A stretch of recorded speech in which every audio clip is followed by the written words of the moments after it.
And with that, let's get started. So, hello, hello, hello. My name is Natasha Nurse. I'm the owner and co-founder of Dressing Roommate, a coaching and consulting platform for women entrepreneurs, creatives, and freelancers. And I started Dressing Roommate Book Club, I guess now it's been a little bit over a year, and it was really to just kind of promote the idea of reading more. I was really confused with hearing on and on and on again people saying they don't have time to read, they're not interested in reading, they don't like books. And my book nerd inside was like, holla, holla, holla. What you mean you don't read books? What you mean you don't like reading, right? Like, I was really confused because I've loved books and I've loved reading since I was a child. That was put into my spirit as I think I started reading like Romeo and Juliet at 6. Like, I've been an avid reader for many, many years. And I don't think everyone needs to be on the same plane or level of life on things, but I do think that if you're not reading, you're really missing out on a lot of things when it comes to learning, when it comes to self-development, when it comes to enjoyment and happiness, and again, challenging yourself. I don't know what you feel like you're here on the planet for, but I feel like I'm here to challenge myself along the way to be a better woman, to be a better wife, to be a better community person, to be a better change agent. And a part of me being able to do that is through reading, through knowledge. And, no matter what's going on, it's a festive time of the year, right? But at the end of the day, there's always time for growth. There's always time for development. So I, started the book club, and we have a different book every month. So far, I've been choosing them, which I enjoy. Virgo Nation, control freak, love it, right? But if you are interested in having a contribution in the book club and you're like, Natasha, we got to read this, that, and the other, I've set out books, I think, into April. But if you want to add to the schedule for 2019, please, let's get this popping. And with that, let's get started talking about the subtle art of not giving a fuck. And this book is by Mark Manson. If you don't know anything about it, go to dressingroom8.com and you can learn all about it. And what's the summary? So pretty much the title is a perfect title. The subtle art of not giving a fuck. It's kind of counterintuitive because why? Underneath it, the smaller title is a counterintuitive approach to living a good life. So the subtle art of not giving a fuck is not about how you should not care about life. Life is all about caring, right? But it's about what you care about, essentially, is what Mark Manson's message is in this book. He's essentially talking about the fact that, just adjusting here, guys, that people care about the wrong stuff. People are stressing and worried about things that is not any of their business. And it's frustrating. And it's frustrating because it's self-promulgated. So how do you live a life where you care about the right things in the right time for the right purpose? Essentially, that's what the book is about. And I have various parts in the book that really spoke to me that I'd love to talk to you guys about. And I think we should just get started. So first page 76 to 79, if you have the book, please flip through with me so we can kind of keep this conversation going. Okay, so this was interesting. Yes. So this is a book, this part of the book, he is talking about an artist and how this artist essentially was a part of a major rock group that made millions and millions and millions of dollars. And he got kicked out before they went on to do that. And then he was so devastated that he started his own group and they went on to make millions, but the other group made like hundreds of millions, and his group only made like tens of millions. But if you were to speak to the artist, the guitarist, essentially, he would say that his life wasn't as meaningful because he got kicked out of Metallica, right? And if he had been in Metallica, his life would have been more meaningful. But because his metric essentially was set off wrong, that is why he felt this way. For instance, he says, if you want to change how you see your problems, you have to change what you value and or how you measure failure or success. Meaning you can see your life as successful if your standard or metrics of success is in line with what it should be. So if your standard is, I need to be Beyonce, right? And you're not Beyonce, then anything you do is going to make your life seem not successful. But if your metric was, I want to make $100,000 or I want to make $100 million, and you do that, but you don't compare yourself to someone who made $1 billion, you won't see a deficiency. You won't see failure, but you'll see success, right? So being careful when thinking about, am I successful? What should I be caring about? Really being very, very mindful about the standard and metrics for how you measure success and failure is key. And I thought that that was actually a really good point, because I myself would suffer from that, I would say, in the past, right? And I think it's natural human instinct to like look at, you know, what other people are doing, but it's important to not constantly play the compare game, right? The comparison game is never going to make you feel good. It's only going to make you feel like shit. So stop, focus on you. And that's kind of the subtle art of not giving a fuck, right? Like, I don't give a fuck what other people are doing because I'm too busy giving a fuck what I'm doing. And that's really kind of the metrics that you need to set for yourself. So that's one point that he made that I actually totally agree with. And I thought that was super helpful. And next point is, okay, so pages 82 to 85, if you have the book, this is where you, and thanks guys for everyone watching and tuning in. Feel free to put in comments, you know, this is a conversation. So he has, he titles it Shitty Values. There are a handful of common values that create really poor problems for people, problems that can hardly be solved. So let's go over some of them quickly. Number one, pleasure. Pleasure is great, but it's a horrible value to prioritize your life around. Ask any drug addict how his pursuit of pleasure turned out. Ask an adulterer who shattered her family and lost her children whether pleasure ultimately made her happy. Ask a man who almost ate himself to death how pleasure helped him solve his problems. Interesting, right? Pleasure is a false god. Interesting line, right? Research shows that people who focus their energy on superficial pleasures end up more anxious, more emotionally unstable, and more depressed. Interesting. So I think the takeaway there is pleasure is good, but it's not the sole source for which we need to derive our life plan or how we approach living life through, right? Pleasure is good, but it's a part of a formula. It's not the end outcome that we're only searching for. Next, he talks about material success.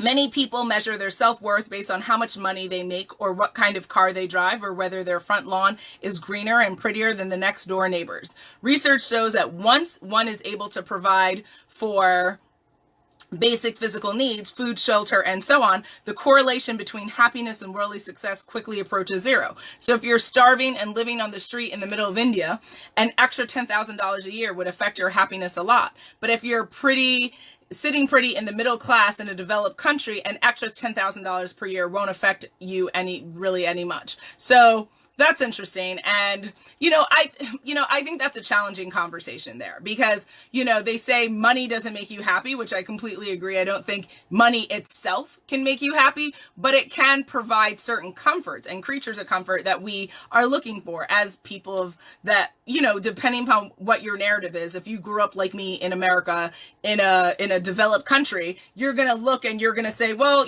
nice things aren't something you're going to necessarily balk at. You're going to say, well, that could be nice. Not everyone feels that way, but people I feel like from Manhattan or New York or tri-state area or major cities, I think strive as a part of their formula for success, that's something that they want. Not everyone, but is it the be all end all of what makes you happy? No.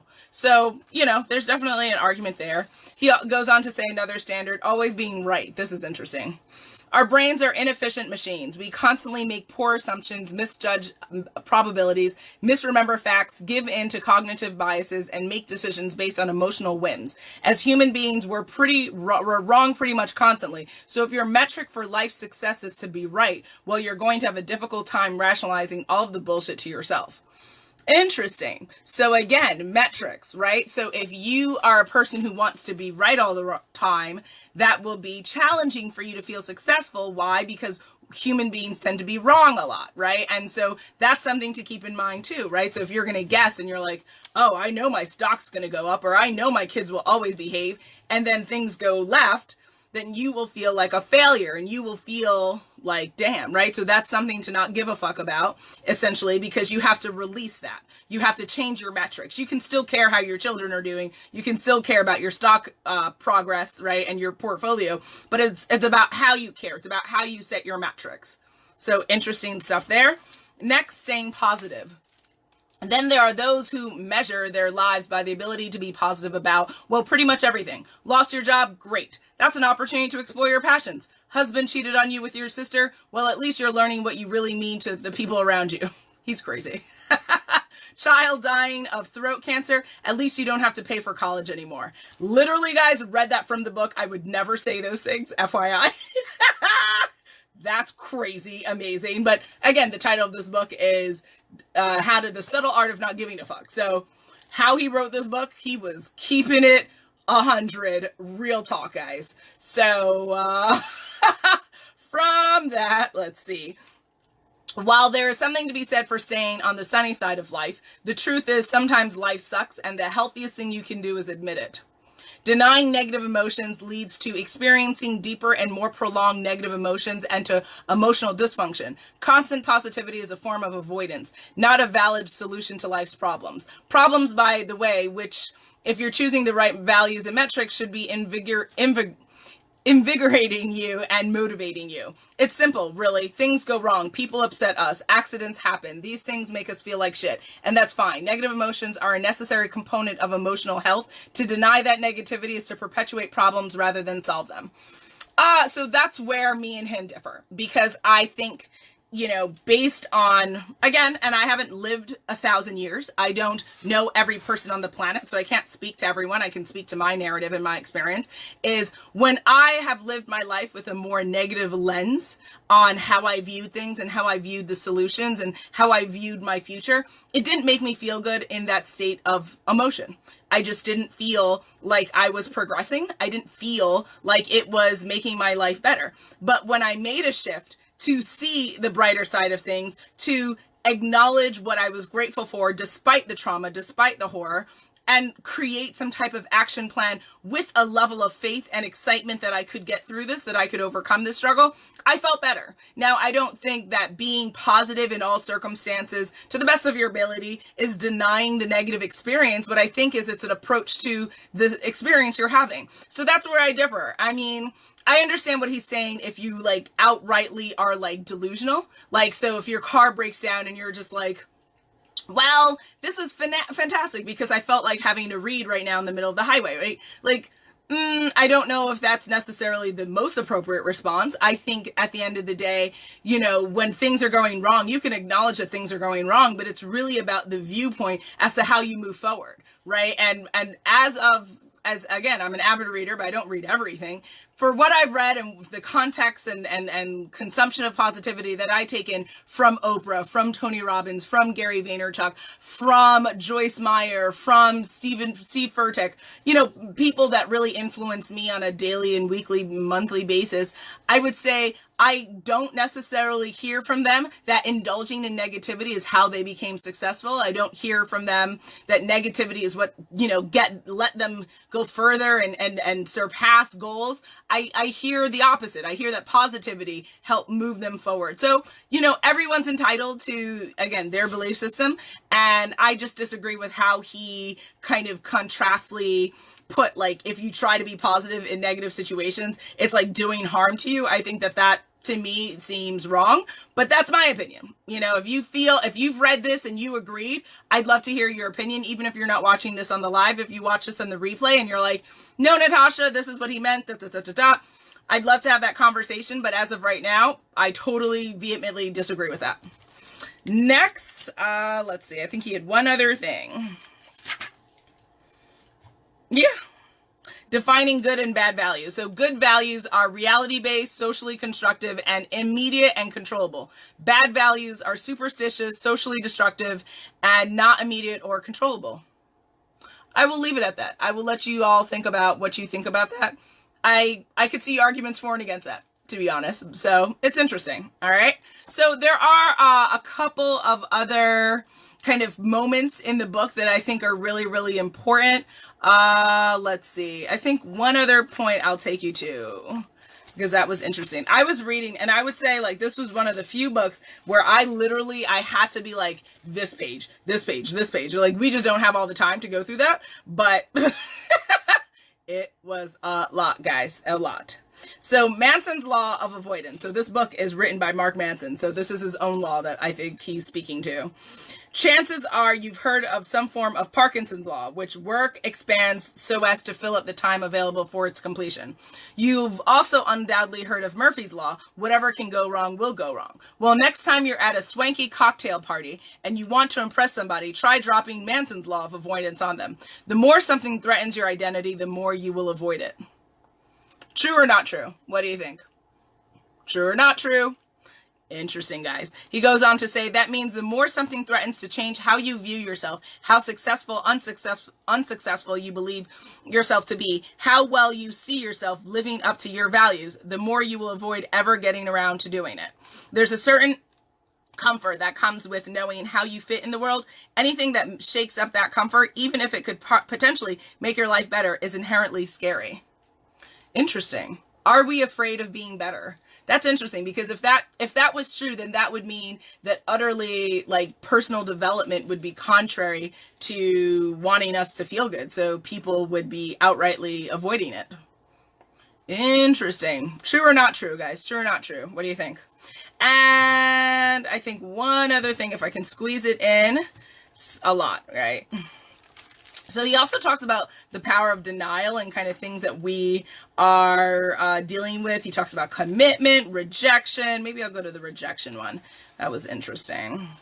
It's a lot. So much, guys. But you know, one thing I will say is it was an easy read. I think I read this in, I want to say, a day and a half. Yeah. But I'm a fast reader, but I think any person could pretty much get, it's like 200 pages, a little bit over 200. Well, let's see. I have the book in front of me. 212, or yeah, with the acknowledgments. 210 without it, 212 with the acknowledgments. So you could read that, right? Like a weekend. So give it a read, guys. If you're looking for a good book to read, read it. Read it. All right. This is interesting. Page 170, guys. Rejection makes your life better.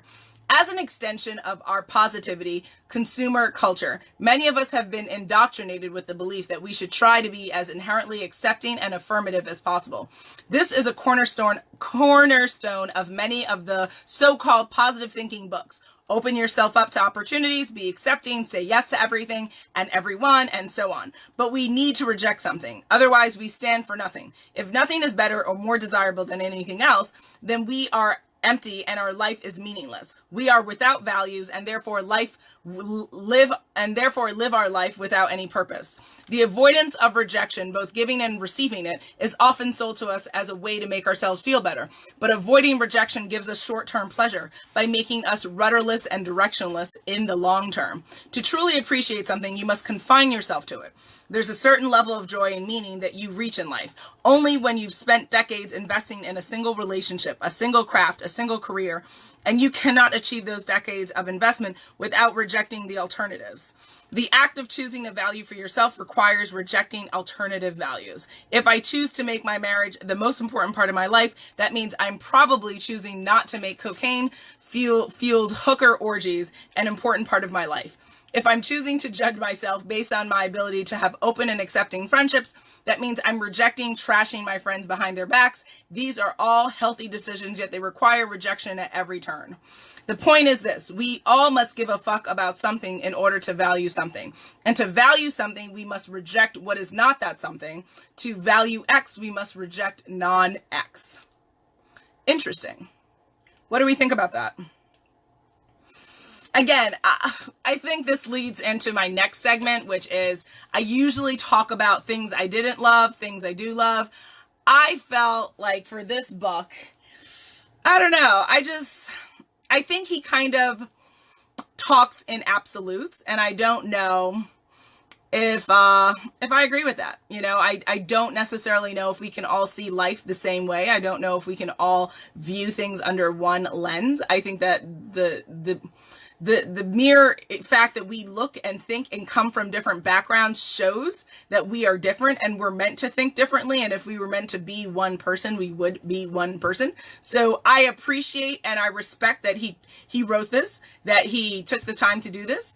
But I don't necessarily know, and I learned a lot from it and his perspective and things that he shared in it, but I don't know if I accept all of his statements and all of his deductions to be true. So that's one thing I didn't necessarily love about the book. I don't believe that as people we can always speak in absolutes. I know that you have to be affirmative in your belief system. So when I put out content, yeah, I'm not making like this is one statement and then the the counter to that is this, and because it would be very confusing and it would be kind of like what he's saying, which is you couldn't stand for anything if you don't stand for something. But I do think that when he makes deductions, it's like you can only live this one way and that is the way. I don't know. I disagree. There's that. Also, I think it's interesting that how he chose to write the book was like, I think he was assumptive in the nature that like his book is very candid, right? It's very in your face. I mean, the word fuck's in the title. I mean, it's, okay, guys, right? So I think it's interesting that he chose to write, and some of the language and some of the phrasing that he chose in the book, he chose to write it in a way where he didn't he assumed that his message wouldn't get lost in kind of the flagrant nature of the book. So I thought that was interesting, and I don't know if that's true. I mean, I think it's a bestseller, so, it probably worked for him, right? And it worked for the publishing company, but, it's interesting for sure. And these glasses are a little, scratchy. Just noticed that. It's interesting. But things I did love, again, I started the conversation, guys, telling you that I love cursing. The word fuck is in the book title. I mean, that's amazing. Just, right there, we started. I was just like, yes, you had me at fuck. Yes. It's hilarious. It's fucking hilarious. Second, if you guys read Divergent and are familiar with that storyline in that book series, he was definitely from the faction of Candor. I felt like he gave it to us real talk, 100%. He wasn't messing around. I appreciate that because I appreciate honesty and I appreciate being upfront and just, no time for bull, no time for emotional games. What you say this and you mean this, ain't nobody got time for that.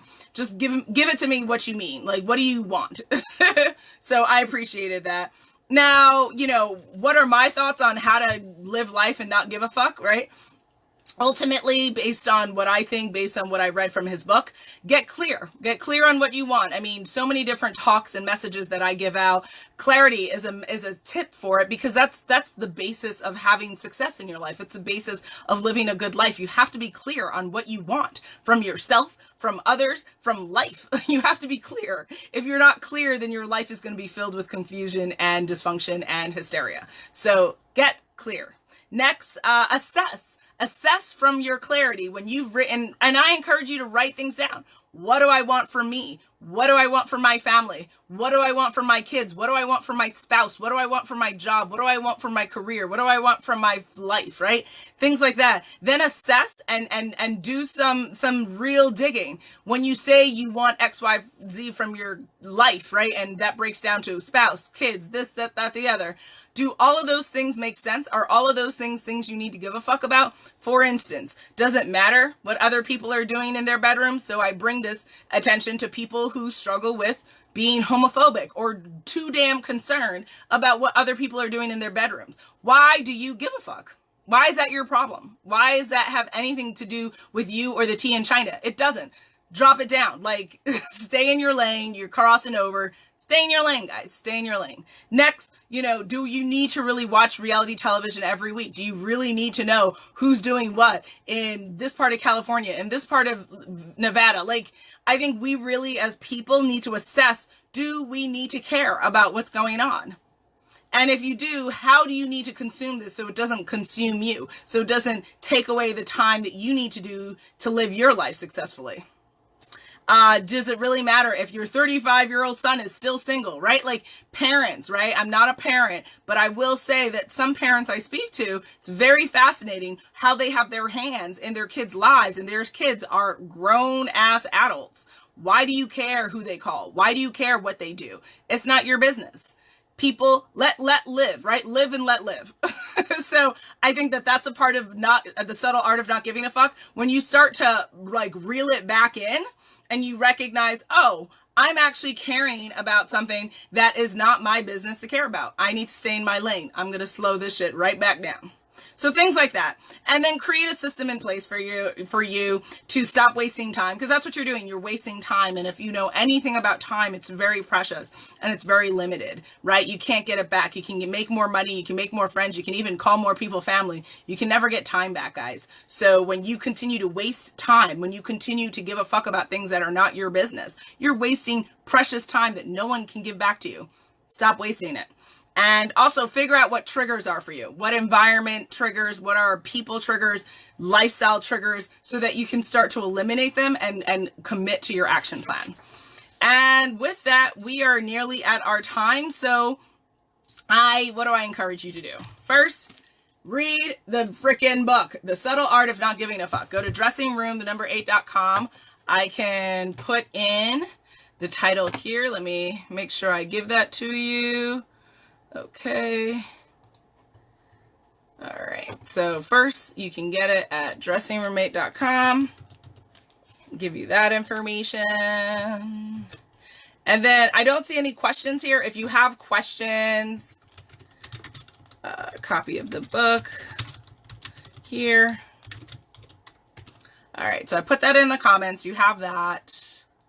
And I'll pin that for you. So you have that comment. And if you have questions, comments, if you've read the book and you were like, I loved it, Natasha, tell me why you loved it. If you didn't love it, why didn't you love it, right? What's going on there?